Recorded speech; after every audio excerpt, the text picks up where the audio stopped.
மகாநதி அடுத்த ஒரு எபிசோடில் பார்த்திங்க அப்படின்னா எல்லாரையும் பார்த்திங்க அப்படின்னா சாரதா வந்து எப்படியோ இந்த வீட்டை காவேரிக்கு தான் கொடுக்க போகிறோம் அப்படின்னு சொல்லிட்டு ஒத்துக்க வச்சிடுறாங்க.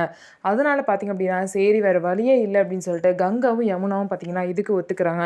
ஒத்துக்கிட்டதுக்கப்புறம் எல்லோரும் பார்த்திங்க அப்படின்னா அந்த கொடைக்கானல் வீட்டுக்கு போயிட்டு அங்கேயே பார்த்திங்க அப்படின்னா அவங்க அப்பா கிட்ட இந்த மாதிரி அவங்க அப்பா ஃபோட்டோ முன்னாடி வச்சு எல்லாருமே சாமி கும்பிட்றாங்க. சாமி கும்பிட்டு பார்த்திங்க அப்படின்னா இந்த வீட்டை காவேரி பேருக்கே எழுதி வச்சிடலான்னு சொல்லிட்டு கிளம்புறாங்க. ஆனால் அந்த நேரம் பார்த்து அந்த வீட்டுக்குள்ளே பார்த்திங்க அப்படின்னா ஒரு லேடி, ஒரு பையன், ஒரு பொண்ணும் வராங்க. பார்த்தீங்கன்னா, அந்த லேடி தான் வந்து பார்த்தீங்கன்னா, எல்லாரையும் பார்த்து, "நீ காவேரி தானே, நீ கங்கா தானே" அப்படின்னு சொல்லிட்டு பேசுறாங்க. "யார் நீங்க?" அப்படின்னு சொல்லிட்டு கேட்கும்போது, இந்த மாரி சாரதாவ பார்த்து, "உனக்கு அவருக்கு என்ன மொற இருக்கோ, அதே மொற தான் எனக்கும்" அப்படின்னு கேட்குறாங்க.